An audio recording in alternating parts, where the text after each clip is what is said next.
Magandang araw po sa inyong lahat, mga kapatid kay Kristo Jesus. Isa na naman pong pagkakataon ang ibinigay sa atin ng Panginoon upang tayo po ay makapakinig ng kanyang mga salita. Samahan niyo po akong muli sa pagtuklas at pag-alam ng mga salita ng Panginoon na ating pong babaunin sa linggong ito na daraan na naman sa ating buhay. Sa patuloy po natin na pagtatalakay patungkol po sa pananampalataya, nawa po ay hindi lamang po natin to maunawaan, kundi lalo may pamuhay po natin to sa ating araw-araw na pamumuhay. Ang ating pong mensahe na tatalakayin sa araw po na ito ay may pamagat po na Faith that can moves mountain. At ito po ay matatagpuan natin sa Mateo Kapitulo 17, talatang 20. Ganito po ang sinasabi. At sinabi niya sa kanila, dahil sa kakauntian ng inyong pananampalataya, sapagkat katotohanan ang sinasabi ko sa inyo, kung magkaroon kayo ng pananampalataya na kasing laki ng butil ng binhi ng mustasa, ay masasabi ninyo sa bundok na ito, lumipat ka mula rito hanggang doon, at ito'y lilipat, at sa inyo'y hindi may pangyayari. Pagpalain po tayo sa pagkabasa at pagkarinig ng salita ng Panginoon. Mga kapatid, natanong na po ba natin sa sarili natin, ano ba talaga ang pananampalataya? What is faith? Kasi lalong higit tayo pong matatagal na sa Panginoon, dapat po naunawaan na natin kung ano po yung ibig sabihin po nito. Ito po ba ay simpleng paniniwala lang ba sa Panginoon na may Diyos? Ito po ba ay simpleng pag-alam lang sa kung sino ang Panginoon sa atin? Alam niyo po, sa Biblia, may isa pong talata na matatagpuan sa aklat po ng Hebreo na kung saan ay talagang maliwanag po na pinaliwanag kung anong ibig sabihin ng pananampalataya. Ang sabi po rito sa Hebreo 11, talatang 1, pakinggan niyo po. Ngayon, ang pananampalataya ay siyang kapanatagan sa mga bagay na hinihintay, ang katunayan ng mga bagay na hindi nakikita. Mga kapatid, ang pananampalataya po pala ay isang kapanatagan, sabi dito, sa mga bagay na hinihintay. Tanungin po natin yung ating mga sarili, ano po ba ang hinihintay ko sa buhay na ito? Sa ating mga Kristiyano, sa ating mga sumusubaybay sa salita ng Diyos, maliwanag po kung ano ang inaantay natin sa buhay na ito. Hindi po yung humaba ang buhay natin dito sa lupa, hindi po yun. Ang ating pong hinihintay ay ang pangako po ng Diyos na buhay na walang hanggan. Kaya po, napakahalaga ng pananampalataya sa ating buhay habang nandito po tayo sa lupa nakatira. Kasi po sa langit, hindi na po natin kailangan yung pananampalataya. Nakikita na po natin ang Diyos na ating pong sinasamba. Hindi katulad po rito na sinasamba po natin siya, bagamat hindi po natin siya nakikita. Hindi pa po natin nararanasan yung mga pangako niya na buhay na walang hanggan, yung paraiso. Kaya po, napakahalaga sa Panginoon at sa atin na tayo po ay naipapakita natin sa Diyos ang pananampalataya natin. Dahil napakalaki po ng, sabi nga, role ng pananampalataya sa ating buhay habang nandito tayo sa mundo. Bakit po? Kasi kapag wala po tayong pananampalataya, ay napaka-imposible nating bigyang lugod at sambahin ang ating Diyos. Kung babasahin po natin, lalaktaw lang po tayo doon sa talatang 6 ng Kapitulo 11 ng Hebreo. Ang sabi po rito ng may akda, At kung walang pananampalataya, ay hindi maaaring maging kalugod-lugod sa Kanya. Tingnan niyo po, sapagkat ang lumalapit sa Diyos ay dapat, sumasampalatayang may Diyos at Siya ang tagapagbigay ganti sa mga sa Kanya'y nagsisihanap. Ang pananampalataya pala mga kapatid, ay hindi lamang po yung simpleng, naniniwala ko sa Diyos, may Diyos sa langit. Merong Jesus Christ na nabuhay sa lupa at namatay para sa akin. Hindi lang pala po ganun. Dahil po ang pananampalataya sa Diyos ay mas malalim pa po ang dahilan kung bakit po tayo dapat mananampalataya.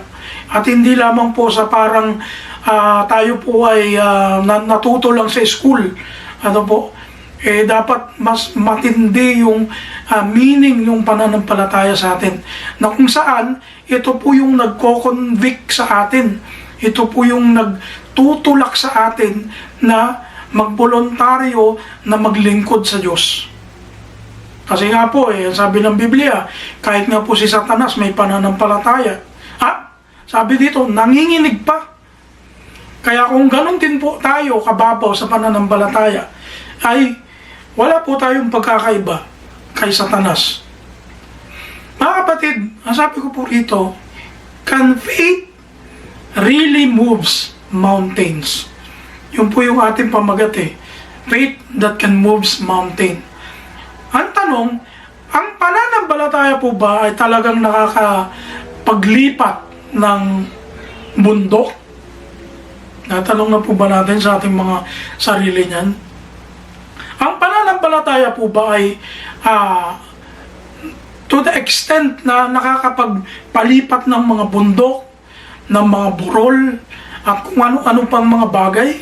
Ito po ba yung ibig sabihin ni Christ nung sinabi niya po ito sa Matthew chapter 17? Ito po ba ay, ang pananampalataya po ba ay parang yung sasabi nga po na telekinesis, na kung saan pag meron kang naisip na bagay at gusto mong pagalawin ay bigla na lang gagalaw? Ganun po ba ang pananampalataya? Alam niyo po, itong talata na binasa natin kanina patungkol sa pag-move o paglipat ng bundok sa pamamagitan ng pananampalataya, na sabi niya, kung meron lang kayong pananampalataya na kasing laki ng butil ng mustasa, ay kaya niyong sabihin sa bundok, lumipat ka dyan. Alam niyo po, merong dalawang instances sa Biblia na kung saan binanggit po ito ng ating Panginoon sa kanya pong mga alagad.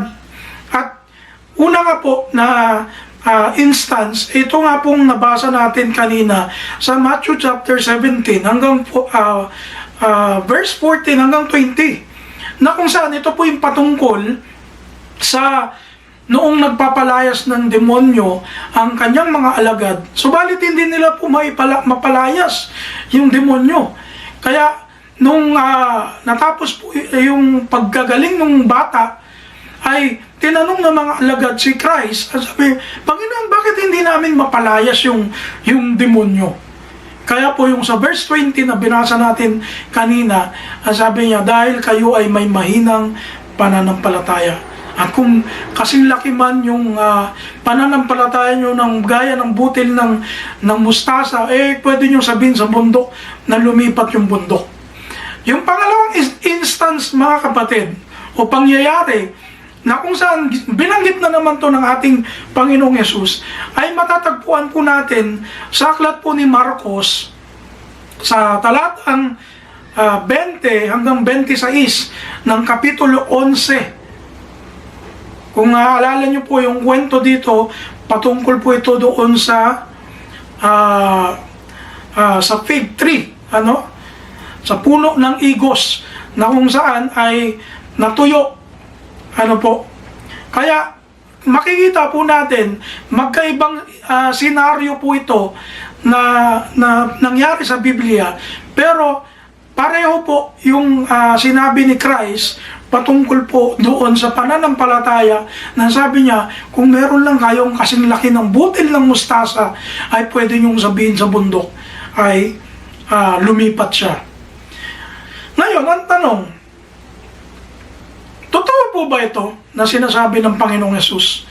Kaya po ba nating gawin yung bagay po na yun?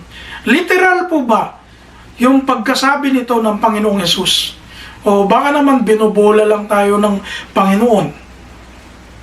Mga kapatid, bibigyan ko po kayo ng dalawang mahalagang bagay patungkol po dito sa ating pinag-usapang mga talata. Upang sa gayon ay maunawaan po natin ng malalim kung ito po ba ay totoo, ito po ba ay literal, na kaya natin magpalipat ng bundok sa kanyang pwesto at ilipat sa ibang pwesto. Tingnan po natin, may dalawa pong bagay na gusto ko pong makita po natin patungkol po sa bagay po na ito. Unang bagay, ang sabi ko rito, it is not about the mountain. Kung mag-usapan po natin mga kapatid yung konteksto ng talata, ang pinag-uusapan po rito ay yung mga alagad niya na kung saan meron po silang maliit na pananampalataya at that time. Kaya po, nagsalita ang Panginoon na kung saan ay binibigyan niyang diin kung gaano kahalaga ang pananampalataya sa Diyos at kung gaano kahalaga ang pagpapalaki o pag-grow ng pananampalataya sa ating buhay. Kaya, we're not talking about the mountain, hindi po yun ang pinag-uusapan, hindi po yun yung point dito ng ating Panginoon. Bagamat, kung titingnan po natin yung konteksto ng talata, ang mountain dito, sabi ko po rito, the mountain must refer to the demon that was afflicting the man's son. Kung meron naman pong bundok na tinutukoy ang Panginoon po doon, na kung saan itong bundok, kaya alam naman natin ang bundok, napakalaki po niyan. Wala naman sigurong tao na kayang maglipat ng bundok ng buo. Kailangan yan, binabak ko, inuhukay para magiba yung bundok. Pero po dito, inayanin tulad ng Panginoon ang bundok doon sa pangyayari na kung saan dahil sa kahinaan po nung pananampalataya nung mga alagad ng Panginoon ay hindi po nila kayang mapalayas yung demonyo doon sa bata na sinaniban. Kaya kung paano literal na walang makaka-move ng bundok, literal, ay ganun din po yung nangyari doon. Ang sabi ko pa rito, the mountain is a metaphor signifying an impossible task. Kung naalala niyo po doon sa Matthew chapter 10, ay isinugo ng Panginoon ang kanyang 12 alagad para po magpalayas ng demonyo, magpagaling, mangaral. At tingnan niyo po, doon sa chapter 10, at lalaktaw tayo sa chapter 17, makikita po natin dito na sa kabila ng napakarami na ng experience ng mga alagad na magpalayas ng demonyo, magpagaling, ay dito po sa chapter na ito, sa chapter 17, ay makikita po natin na talagang meron pa rin mga weaknesses. Dumarating pa rin sa weaknesses ang mga alagad. Kahit napakarami na po nilang napagaling, napakarami na nilang napalayas ng demonyo, at that point, Jesus said that not to teach us how to move mountain. Sinabi po ng Panginoon yung sa verse 20, Matthew chapter 17 verse 20, sinabi ng Panginoon yon na kung meron lang kayong pananampalataya na kasing laki ng butil ng mustasa, kaya nyong mailipat ng bundok. Ang sabi ko po rito, Jesus said that not to teach us how to move mountain. Hindi naman tayo inuutosang lipat ng bundok. Imagine nyo po, kung lahat tayong mga Kristiyano, yun pala ang focus natin. Baka ang gulo-gulo na ng natin ngayon, ng mundo. Nagkalipat-lipat niya yung mga bundok. Hindi po yun ang punto. Ang sabi ko dito, but he was telling us that even a little bit of faith can overcome obstacles, trials, challenges, and problems as big as mountain in our lives. Kasi ngayon, nagkakamali ang mga tao pagdating po sa pag-alam o sa pag-define ng pananampalataya. Kaya nga po, yung mga karamihan sa mga iglesia ngayon, kung ano-anong mga hokus-pokus ang ginagawa. Kung nagpapatuklaw sa ahas, sabi hindi daw mamamatay. Dahil kung matuklaw ay mas matindi daw yung pananampalataya niya. Yung mga tinatawag na mga healing faith, na kung saan talagang hindi nagpapadala sa hospital. Talagang lang daw, pananampalataya lang daw. Kaya namamali yung meaning at pagkaunawa nung mga tao dito sa ganitong mga context ng Bible. Kaya dapat po, pag-aralan po natin, unawain natin mabuti. Hindi po yung kung ano lang inabasa natin, apply na natin agad. Doon nagkakaroon po ng misunderstanding at misinterpretation sa Biblia. Maliwanag po na ang Panginoong Hesus, nung siya po ay nabubuhay, gumagamit po siya ng mga, sabi nga, figure of speech. Yung mga simile, metaphor, diba? Yung mga analogy, parable, yung pinag-usapan po natin last year.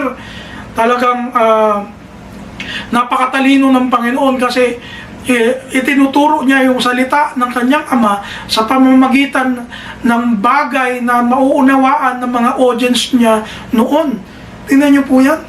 Kasi gusto ng Panginoon makita ng mga tao kung gaano kahalaga po ang pananampalataya. Kaya sa simpleng paraan ay itinuturo niya po ito para maunawaan ng mga tao.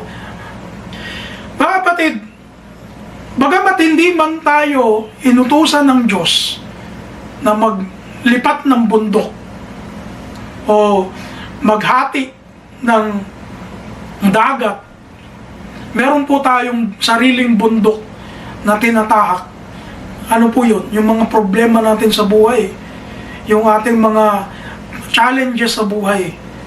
Yun po yung bundok na pwede po tayong makasurvive sa mga obstacle ng buhay kung tayo po ay magkakaroon ng pananampalataya sa Diyos. Alam niyo po, sa Biblia, wala kayong mababasa ng mga apostol o alagad ng Diyos o mga tao ng Diyos na naglipat ng bundok. Walang ganun po. Kaya huwag natin isipin na literal po ito. Sa katunayan, meron hindi naglipat ng bundok, kundi naggiba ng gusali, naggiba ng kaharian sa pamamagitan ng pananampalataya. Alam niyo po kung sino yun? Sila Joshua, di ba? Yung alagad ni Moises noon. Sa katunayan po, binanggit po ito sa aklat po ng Hebreo din. Sa Kapitulo 11, talatang 30, sabi po rito, sa pananampalataya ay nangalagpak ang mga kuta ng Jericho pagkatapos na makubkob na 7 araw. Tingnan niyo po yan. Hinahamon ko po kayo, basahin niyo po itong muli sa aklat po ng mga ni Josue, para makita po natin at ma-realize po natin uli kung ano po yung nangyari doon sa kwentong yun, at para mas ma-appreciate natin kung ano ang kahalagahan ng pananampalataya sa ating buhay at kung paano nagre-response ang Panginoon sa ating pananampalataya. Tingnan niyo po yan, hindi man nakalipat ng bundok, pero nakagiba naman ng kaharian nang wala man lang silang ginamit na pamalo o pamukpok, di ba? Sinunod lang nila yung sinabi ng Panginoon na ikutin yung kuta ng Jericho, di ba? Tapos sa ikahuling araw nagsisigawan sila, naggibaan yung pader ng Jericho, na kung saan nung time na yun yung Jericho kilala sa pagiging matibay na kaharian dahil sa kanilang napakatindi na pader. Pero dahil doon sa pagsunod nila Josue ay nagiba sa pamamagitan ng kalakasan at kapangyarihan ng Panginoon. Mga kapatid, ang challenge ko po sa ating lahat ngayong linggo po na ito, basahin po natin yung aklat ng Hebreo, chapter 11, at kung pwede, kung may time po tayo, i-memorize po natin yung chapter 11 verse 1 at yung verse 6 ng parehong kapitulo. At tingnan po natin, muni-munihin po natin, what is your mountain? Ano yung bundok na tinatahak mo ngayon? Ano yung bundok na nasa yung buhay ngayon? Pangalawang bagay, mga kapatid, it is not about the smallest seed. Alam niyo po, sa patungkol po doon sa butil ng mustasa na sinabi ng Panginoon na kung ganito lang kalaki yung pananampalataya nyo, kaya nyong magawa lahat. Kaya nyong mapalipat yung bundok.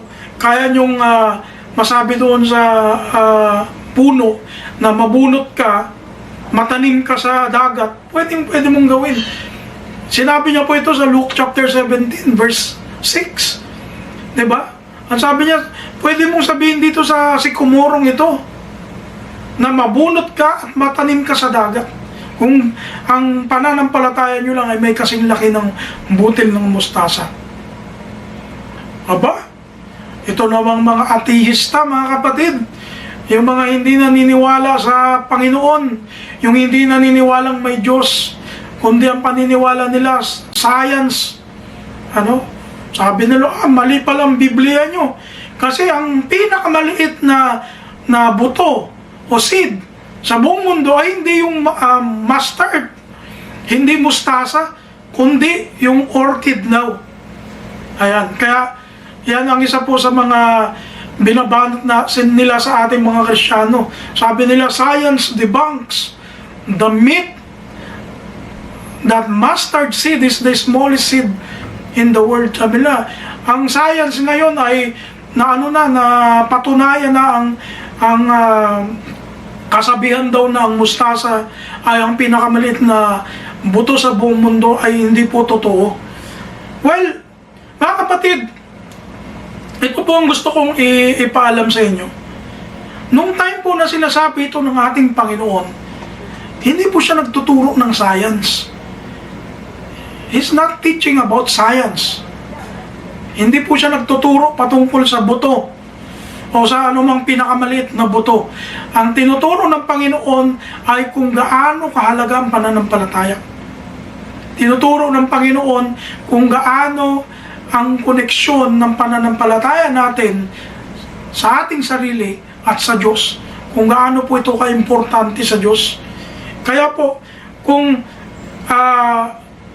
bibigyan natin ng pansin yung mga sinasabi ng mga ateista, ay baliwala po yun. At talagang hindi po, sabi nga, nonsense. Nonsense. Kasi po, hindi naman ang pinag-uusapan dito yung buto, kundi yung patungkol po sa pananampalataya. At sa katunayan, nung time po na yun, sinasabi lang po ni Christ na yung butil ng mustasa, hindi niya naman po sinabi na yun na yung pinakamaliit na buto sa buong mundo. Hindi naman niya, wala naman po siyang nabanggit na ganon. Ano po? Dahil ginamit niya po yung butil ng mustasa para i-compare niya yung liit ng pananampalataya na makakagawa ng malaking bagay, ginamit niya po yung butil ng mustasa dahil po doon nakaka-relate yung mga tao, yung mga audience niya nung time na yun. Isipin natin po, kung ginamit ng Panginoon yung butil ng orchid, baka maraming tao hindi naintindihan yun. Pero dahil butil ng mustasa ang unawaan ng mga tao ng panahon na yun, ayun po yung ginamit ng Panginoon. But then again, it's not about the seed. It's not about the smallest seed. Kung hindi po ito patungkol sa buto o sa seed, saan po ito patungkol? Meron pong tatlong bagay patungkol sa pananampalataya. It is about how faith acquires. Paano natin nakukuha ang pananampalataya? Paano tayo nagkakaroon ng pananampalataya? Hindi po ito patungkol dun sa butil ng mustasa, kundi tinuturuan tayo ng Panginoon paano tayo magkakaroon ng pananampalataya. Ang sabi po sa Roma 10, talatang 17, kaya nga ang paniniwalay nanggagaling sa pakikinig, at ang pakikinig ay sa pamamagitan ng salita ni Kristo. Paano po tayo makaka-acquire? Paano tayo magkakaroon ng faith sa Lord? Sa pamamagitan ng salita ni Kristo. Kung ang pananampalataya natin nakabase sa emosyon, sa magkagandahan ng tugtugan sa church, sa kaibigan mo, sa kasawa mo, maling pananampalataya yan. Kailangan po ang pananampalataya natin nagsisimula at nanggagaling sa mga salita ni Kristo. Kaya, dapat po tayo magbasa ng Biblia. Kasi po, dito tayo magkakaroon ng pananampalataya. Hindi sa kung ano-anong mga ginagawa natin sa buhay, kung ano-anong mga ritual na sinasamahan natin, kung ano-anong mga tradisyon ng tao. Hindi po ganun. Isa lang ang basihan ng pananampalataya, ang salita ni Kristo. At wala na pong iba. Kaya nga po, dito sa Biblia, mayroon din pong mga pananampalataya na yung hindi nakasalig sa Panginoon. Alam niyo po kung saan nakasalig? Sa karunungan ng tao. Binalaan po ni Apostol Pablo yung mga taga-Korinto sa unang Korinto 2:5. Ganito po ang sinasabi: upang ang inyong pananampalataya ay huwag masalig sa karunungan ng mga tao, kundi sa kapangyarihan ng Diyos. Kasi po nung panahon na yon, maraming pananampalataya nakabase sa karunungan ng tao, hindi sa kapangyarihan ng Diyos, hindi sa gospel, kundi sa mga sabi-sabi ng tao, sa mga kwento-kwento ng tao, di ba? Kaya po, napakalaga sa atin na kung gusto po natin magkaroon ng tamang pananampalataya at malaking pananampalataya, matatag na pananampalataya, isalig po natin to sa ating Panginoong Jesucristo. It is about how faith grows. Kanina, how faith acquires. Ngayon, how faith grows. Doon sa butil ng mustasa, sabi ng Panginoon, kung ganito lang kalaki yung pananampalataya nyo, marami kayong magagawa. Kasi sa Panginoon, walang imposible. Basta tayo po magkaroon ng sapat na pananampalataya sa Diyos. Ang Diyos po ang bahala sa atin. Yun po yung gusto niyang ipakita sa atin dito. It is about how faith grows. Kung paano ito lumalago. Kung paano yung ating pananampalataya lumalaki, lumalakas. Ano po? Alam niyo po, noong panahon ng mga apostol, meron pong talata dito sa Biblia na kung saan humingi sila ng dagdag pananampalataya. Basahin po natin dito sa aklat po ni Lucas, Kapitulo 17, talatang 5. Ang sabi rito ng mga apostol, at sinabi ng mga apostol sa Panginoon, dagdagan mo ang pananampalataya namin. Tingnan niyo po yan. Kahit mga apostol na po ito, ay humiling po sila sa ating Panginoon na dagdagan ang kanilang pananampalataya. Increase our faith, Lord, sabi nila. Tayo naman, sa panahon po natin ngayon, parang hindi na po tayo nananalangin ng ganito. Dapat po pala, sa pananalangin natin at paghingi ng mga bagay sa Panginoon, ay hinihingi din po natin ang dagdag pananampalataya sa ating buhay, upang sa gayon ay magawa po natin yung mga dapat gawin natin bilang mga alagad ng Panginoon at mga tagasunod ng ating Panginoong Jesucristo. Wala pong masama doon kung humihingi po tayo ng dagdag pananampalataya. Alam niyo po anong masama? Yung hindi nangihingi ng dagdag, kundi nababawasan po yung pananampalataya. Yun po yung masama. O kaya yung nagiging stagnant, yung hindi na lumago yung pananampalataya, yun po yung masama. Pero po, kung tayo po humingi ng pananampalataya, mas gusto pa po ng Panginoon mapakinggan yun sa atin. Huwag po tayong mahiya na humingi ng dagdag pananampalataya sa Diyos. It is about how faith works. Ito yung pangatlong bagay. Kanina, it is about how faith acquires. Pangalawa, it is about how faith grows. At pangatlo, it is about how faith works. Paano ba nagtatrabaho o paano ba kumikilos ang pananampalataya. Yung ating pong talatang binasa kanina ay pinapakita doon ng Panginoon kung gaano kahalaga ang pananampalataya magtrabaho sa ating buhay. Santiago 2, talatang 17, ganito po ang sinasabi ni Santiago. Ngayon din naman ang pananampalataya na walang mga gawa ay patay sa kanyang sarili. Ganun po dapat kumikilos ang pananampalataya. Meron pong kasamang gawa. Hindi lang po ngawa lang ng ngawa, bibig lang. Kundi samahan po natin ang gawa. Ito po yung nagtatrabahong pananampalataya. Ito yung kumikilos na pananampalataya. Dahil kung hindi, maliwanag po doon sa talata po ng Santiago, sa chapter 2, wala tayong pagkakaiba kay Satanas kung ang pananampalataya po natin walang kasamang gawa.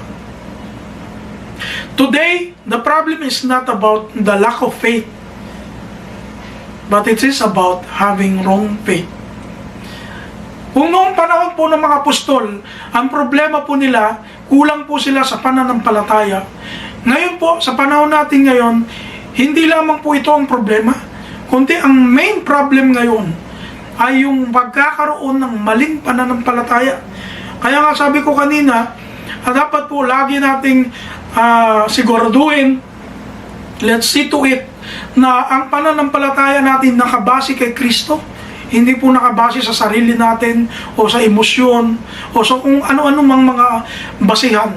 Kasi po kung ganun, nagkakaroon po tayo ng maling pananampalataya. Pangalawang challenge ko po this week, kasi kanina ang challenge ko po yung basahin yung Hebrews chapter 11 at i-memorize yung yung verse 1 at saka yung verse 6. Pangalawang challenge ko po this week para sa ating lahat. Tanungin po natin yung ating mga sarili. Is my faith working? Ang aking bang pananampalataya may kasamang gawa? Nagtatrabaho ba yung pananampalataya ko? At kung hindi po natin masagot po yan, ay inaanyayahan ko po kayo, basahin natin yung chapter 2 ng James, ng Book of James, para makita po natin kung anong ibig sabihin po doon ng ating kapatid na si Santiago sa pananampalatayang may kalakip na gawa. Let God measure your faith. Huwag tayong mag-alala, mga kapatid. Huwag tayong magsukatan ng pananampalataya, kundi bahala ang Panginoon, sumukat niyon. Dahil siya po ang may karapatan na masumukat ng pananampalataya natin. Hindi tayo mismo sa kapwa natin Kristiyano. Mga kapatid, bilang pagtatapos natin sa ating mensahe, gusto ko pong iwan sa inyo ang mga bagay po na ito. Ang sabi ko po rito, faith is not an optional thing in salvation. This is necessary to be saved. Do not wish to move the mountain but pray to God that He will level up your faith. Sa buwan po na ito mga kapatid, ang pinag-usapan po natin ay paglago ng pananampalataya natin. Huwag po nating ipag-praise the Lord na magkaroon tayo ng power para makapag-move ng mountain. Hindi po yun ang gusto ng Panginoon sa atin. Ang gusto ng Panginoon sa atin ay lumago ang pananampalataya natin, tumibay at makabase sa tamang basihan na walang iba kundi ang mga salita ng ating Panginoong Jesucristo. Mga kapatid, sa pagtatapos po natin, ininiwan ko po sa inyo ang kapayapaan ng Diyos. Magkita-kita po tayo sa susunod na linggo sa kalooban po ng Panginoon, at samahan niyo po kong muli sa panibago na namang mensahe na galing sa Diyos upang tayo po ay patuloy na maging tapat, patuloy na lumago sa pananampalataya at sa pagsunod po natin sa ating Panginoon. Purihin po ang Diyos, ingatan po tayo ng lahat ng Panginoon. God bless po sa ating lahat.